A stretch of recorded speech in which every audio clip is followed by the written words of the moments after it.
In a recent annual report issued by Federal Reserve, it disclosed a operating loss of $77.6 billion for the year 2024.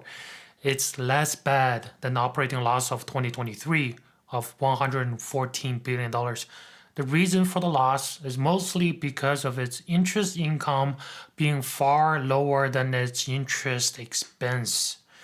It got $158.8 billion of interest income from shrinking balance sheet, which is mainly consists of treasury bond holdings. The balance sheet is shrinking due to QT, or quantitative tightening, limiting Fed's income. Unfortunately, the monetary policy must be implemented to combat the inflation caused by the COVID era. So they have no choice but to QT. It's not helping on the interest income situation.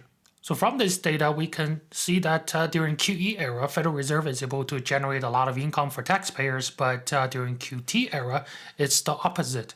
But as QT slows down, eventually we're going to go back to the QE era to stimulate the economy again, where this will in turn help the situation improve. In 2024, Federal Reserve paid $186.4 billion in interest expense, which is interest paid on reserve balances that banks save at Federal Reserve, pretty much a major bank's bank accounts at Federal Reserve, and the Federal Reserve have to pay Fed funds rate to the money saved in that savings account. So currently, the total reserve for depository institutions is $3.3 trillion. Current Fed funds rate is at 4.25 to 4.5%, which is the rate it's being paid to the savings in the account.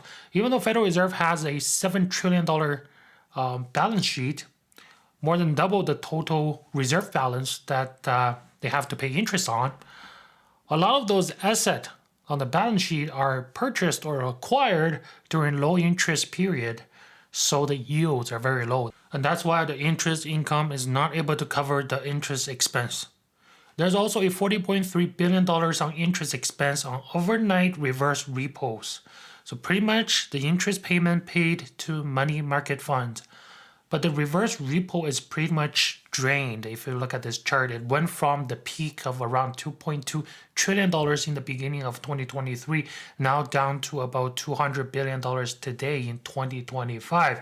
So the interest expenses on them are going to be smaller and smaller in the future reports. So since Federal Reserve is operating on a loss, are they going bankrupt? No, it does not matter to Federal Reserve, but it does matter to the taxpayers. The reason why it doesn't matter to Federal Reserve is because they create their own money. They have their virtual money printer. So the institution can never be insolvent. But the loss matters to Treasury Department and thereby the taxpayers. This is because Federal Reserve have to return nearly all its operating income back to the Treasury Department, so back to the government. It's an income for Treasury Department. Having operating loss means nothing gets returned back to the government. From 2008 to 2020, Federal Reserve returned $1.36 trillion back to the Treasury Department. It's kind of like having lower tax income for the government. It means now the government has less money to spend on things that can benefit taxpayers, such as different government programs and fiscal resources for the taxpayers. So that's why it's fair to say taxpayers are the ones that's suffering from the operating loss of the Federal Reserve.